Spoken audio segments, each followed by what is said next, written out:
الناس الاعلاميين اللي شغالين فيها بيطلعوا يقولوا التعليمات اللي بتجيلهم وبشكل واضح. فمع كل ده كمان عايزين يحطوا اسس وقوانين عشان اللي يفتح بقه على طول يتحبس او يتقفل برنامجه او يتلغي برنامجه كله من قناه كامله، عشان كله يمشي تحت السيطره. تحت السيطره ايه؟ يعني اكتر من تحت السيطره. عباس يشغل الناس بالريموت كنترول من غير ما الريموت يعلق مع حد. يعني لا ده مش كده وبس، يعني هم حتى مساحه النفس اللي ممكن يكون مقصود بيها زي ما دايما الشيخ ايمن متبني طبعا نظريه التنفيس على المواطن، لا دي كمان مش من حقكم تتكلموا فيها، انتوا تطلعوا تقروا اللي بنمليه لكم وبس. طيب احنا السيره جابت بعضها، يعني احنا بنقول مش مسموح ليهم بالتنفيس حتى عن المواطن. طالما اتكلمنا بقى عن حريه الصحافه والاعلام، طبعا مش لازم ابدا ننسى الخبر بتاع وقف برنامج ابراهيم عيسى. برنامج ابراهيم عيسى بيقدم برنامج على القاهره والناس، والحقيقه البرنامج بيذاع كل يوم ما عدا الخميس والجمعه اظن، وفوجئنا ان البرنامج في يوم وليله اتوقف، وبعد كده تاني يوم رجع اشتغل تاني. لكن في تصريحات بقى نقلا عن وكاله الاناضول ان اداره القناه اللي بيرقصها طارق نور بلغت فريق عمل ابراهيم عيسى في برنامجه مع ابراهيم، الكلام ده امبارح السبت، ان النهارده الحد اخر حلقه في برنامج مع ابراهيم عيسى.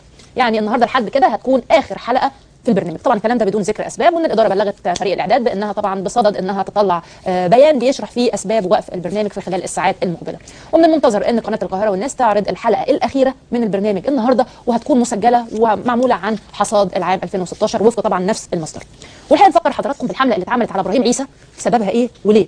لان في نص الشهر الماضي، نص شهر ديسمبر، ابراهيم عيسى عمل هجوم على البرلمان، ويمكن كنا عرضنا لحضراتكم الفيديو ده. قال في البرنامج ان نواب البرلمان اخذوا من واقعه تفجير الكنيسه البطرسيه ذريعه، ما صدقوا لقوا سبب عشان يعدلوا الدستور، عشان طبعا يطولوا مده حكم رئيس الجمهوريه، او يعني خلينا نقول مده حكم السيسي اللي كان مقرر انها تخلص في بدايه او في منتصف 2018.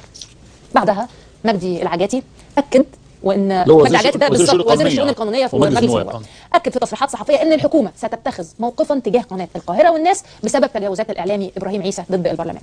وهقول لحضراتكم حاجه، احنا قلنا ان طارق نور هو رئيس مجلس اداره قناه القاهره والناس، وهو برضو صاحب شركه الدعايه والاعلان نور طبعا، اللي كانت منظمه المعرض الاساس اللي هو لومارشيه اللي بدون اسباب منعوه.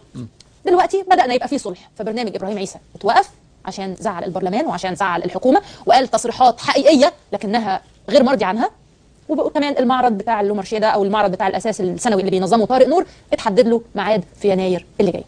فالحقيقه اللي احنا فيه بقى دلوقتي كده يعني في يناير اللي احنا فيه، يعني صح الحالي. اصل انت النهارده واحد، انا هقعد فتره يعني انا دوري قاعد بصلح هنا الحاجات اللي فبس احنا عايزين نقول اصلح توابير، اصلح ان السيسي ملوش عزيز، يعني السيسي ملوش عزيز ولا ليه غالي ابدا. ابراهيم عيسى في يوم من الايام كان من مؤيد السيسي ومن الناس اللي كانت بتتكلم عليه والناس اللي وقفت معاه. النهارده لمجرد ان ابراهيم عيسى قال كلام مش على مزاجه اتوقف برنامجه وخلاص، وممكن بكره نلاقي كمان الجريده بتاعته اتوقفت هي كمان، جريده المقال.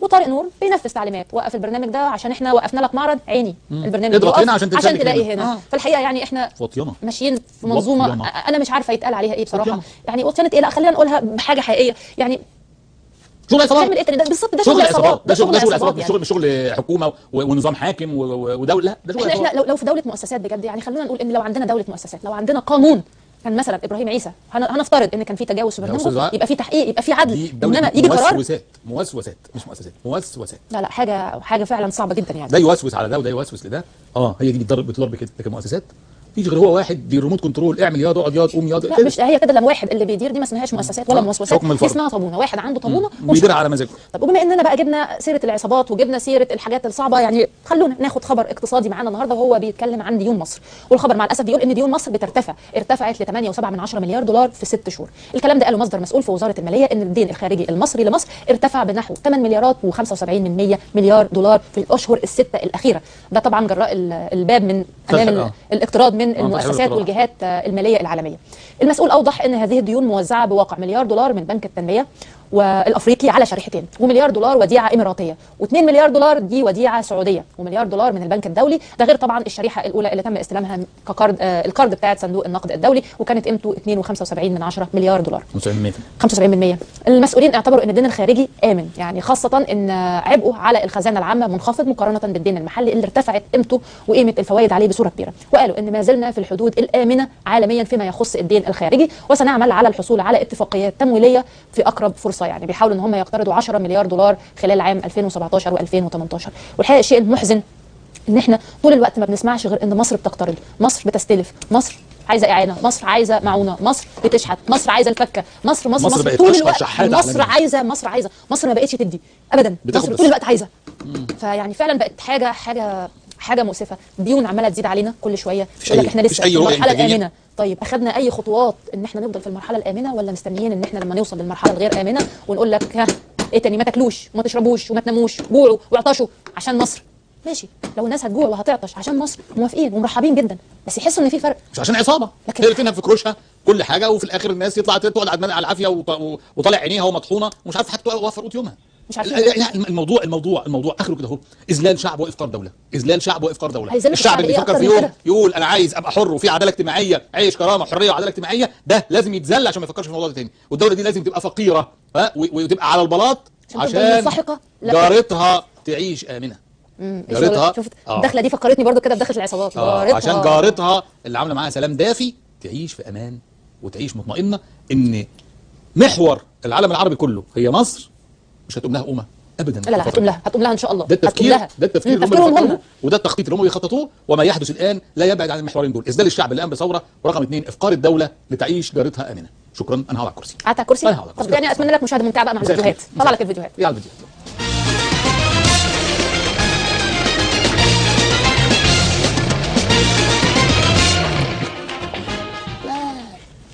مع بدايه سنه جديده بقى حاولنا نجمع لحضراتكم كده فيديو فيه مجموعه من اراء المواطنين عن احداث السنه اللي فاتت، وايه رايهم فيها، وايه رايهم في السيسي، وعايزين منه ايه، والكلام ده كله يعني. بس البوش دي الله يكرمكم كفايه ايمن كده يا جماعه، مش هنقولها يعني خلاص يعني خدنا الجرعه. فلتت وغلط مني وطلعت مني كلمه كده وسامحني يا رب عليها، وبعتذر للساده المشاهدين. بس ما تجيبولناش بقى الفيديو بقى الناس يقولوا راي سيسي يلا يعني يلا نشوف الفيديو.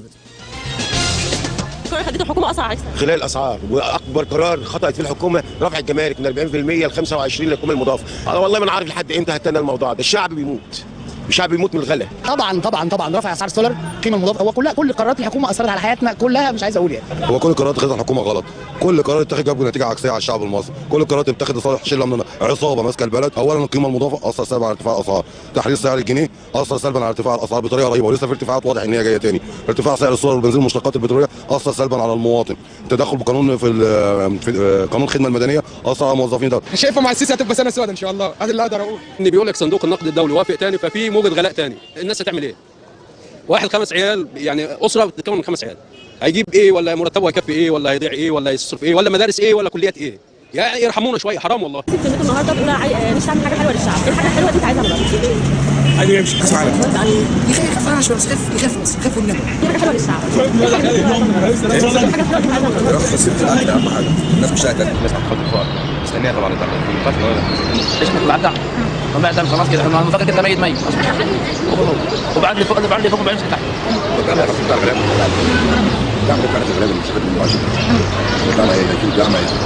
لا يلغي الدعم طبعا، ده الناس الغلابه دي تروح فين؟ يعني الناس الغلابه دي تعيش ازاي؟ لما هو يلغي الدعم يعني تلتين الشعب كلهم عايشين وما بقاش في حتى لا قطاع عام ولا خاص ولا الناس عارفه تعيش. فلما يلغيه الناس تاكل تشرب منين؟ الدعم ده بتاع الناس الغلابه، وشوف نسبه الغلابه في البلد دي ايه؟ اذا كانت عاليه نسبه كله بيتفق على حاجه واحده، الاسعار والغلو، ويعني رفقا وان كل حاجه كل حاجه بتعملها المصريين. الحكومه بتجيب نتيجه عكسيه على الشعب. صح، اي حاجه لمصلحتهم او اي حاجه يقولوا انها لمصلحتكم اعرفوا على طول انها قرارات صعبه جدا مش هينفع تعملها ومش هيحس بيها الا المواطن. واحد قال سنه سوداء مع السيسي، طالما مع السيسي تبقى سنه سوداء. لا بس بص يعني واحد اللي كانت بتعمل التقارير بتسالهم تقول لهم عايزين ايه حاجه حلوه يعملها لكم. بيقولوا انا عايز اعمل لكم حاجه حلوه. يعني حاجه حلوه يعني انا متهيألي كفايه مر، يعني ما تطمعوش في الحلو بس كفايه مر بقى. السنه اللي كانت مره قوي دي، والحقيقه يعني هو بعت بالفعل رسائل مع الاعلاميين بتوعه وطلعوا يتكلموا وقالوا انتظروا 2017 اصعب سودة. يعني انا هقول اصعب مش هقول سودة، يعني سودة على دماغ كل من يتمناها انها تكون سودة على المصريين. الفيديو الثاني بقى معانا هو مذيعه او مراسله كانت بتعمل حوار مع احد المواطنين وبتساله عن احوال البلد يعني، والراجل كان بيشتكي من حال البلد.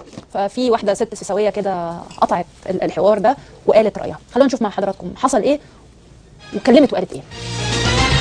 كلمتين. انا كده الموضوع بتاع الحلقه بتاعتي ملوش علاقه باللي حضرتك كنت عايز تقوله لي، بس قول لي حضرتك بتشتكي من ايه؟ يعني ايه اللي مضايقك؟ انا بشتكي من غلاء المعيشه. المدام بتاعتي ثابتني علشان عايزه مصروف اكتر، تجيب زيت وتجيب سمنه مش قادرين. السكر ثابتني علشان مش قادر اصرف عليها عند اهلها، مش قادر اصرف عليها، مفيش فلوس. متجوزين بقالكم قد ايه؟ بقالنا على 30 سنه. تسيبك دلوقتي عشان غلو الاسعار؟ مش عارفين نعيش ازاي. انا مش سيده زينب، كلنا بنكلم بعضينا بنشتكي من الغلو. خليك يا حسين، حضرتك عايزه ايه دلوقتي؟ حضرتك ايه حضرتك يعني عايزه ايه مشكلتك دلوقتي؟ مشكلتي كويسه، انتوا تبع مين بقى اللي جاي تبوظوا البلد وجاي تسمعوا دلوقتي تقولي رايك وانت حره فيه وانا هقول رايي وراي كل الناس. لا انت بتجيبي الناس اللي مش فاهمه حاجه وبتسجلي معايا، بتجيبي الناس اللي مش فاهمه حاجه وبتسجلي معايا. اتفضلي قولي تبع مين انت اصلا؟ قولي كلامي قولي فين؟ قولي انت عايزه ناس زباله اصلا، ناس زباله هي دي الناس المحترمه يا جماعه؟ لا هي علشان معلش غنيه معاها فلوس او في وارد ليها بتقول كده، انما اللي معهوش زي حالات الناس كلها العشوائيات كلها زي السيده زينب والسرديه وبناء الدكرور ومصر القديمه، كل الاحياء دي والله العظيم جعانه ما معهاش فلوس تاكل. انت جريئه.